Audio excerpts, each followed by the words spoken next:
Bonjour tout le monde, nous voici de nouveau avec Nathalie Candiolo, docteur généraliste avec une spécialité en gynécologie qui travaille dans les PMI et au CMS.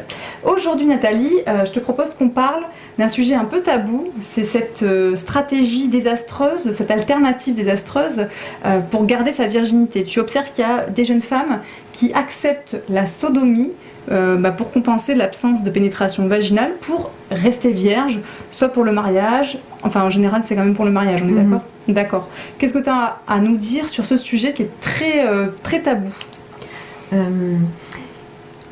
Que déjà, il faudrait que le message qu'on passe à nos jeunes filles, c'est qu'elles ne doivent le faire que si ça leur fait plaisir, le consentement, que si elles sont consentantes.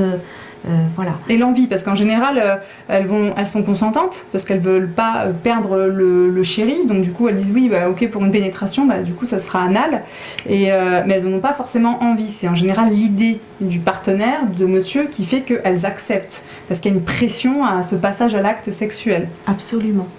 Et du coup, il arrive aussi que certaines jeunes filles reviennent nous voir parce qu'elles ont des douleurs au niveau de l'anus, ou parce qu'elles ont l'anus irrité, ou parce qu'elles ont des condylomes au niveau de l'anus. Les condylomes, c'est des verrues sexuellement transmissibles au moment des rapports sexuels. Donc effectivement, c'est pas forcément agréable pour elles. Oui, et puis on peut attraper toutes les IST par voie anale comme par voie vaginale. Et tu disais aussi tout à l'heure, quand on préparait la vidéo, que le sperme redescend dans la culotte et que du coup, ça peut remonter par voie vaginale et il peut y avoir une grossesse, parce qu'il y a beaucoup de grossesses, bien plus que ce qu'on imagine, qui arrivent sans pénétration vaginale, justement. Oui, et puis le partenaire peut aussi riper, se tromper de trou et rentrer dans le vagin. Alors d'orifice, parce que il y a tellement de garçons qui croient qu'on a des trous. Voilà.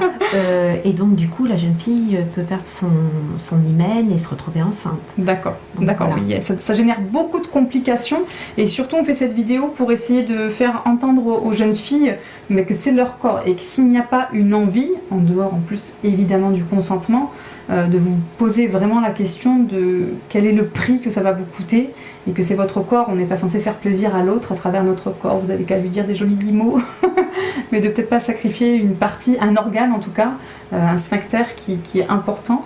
Et puis voilà, donc c'est un message important dont on parle très peu, je le répète, mais Nathalie Candiolo l'observe bien plus qu'on pourrait l'imaginer en consultation, et donc il était important pour nous d'en parler aujourd'hui.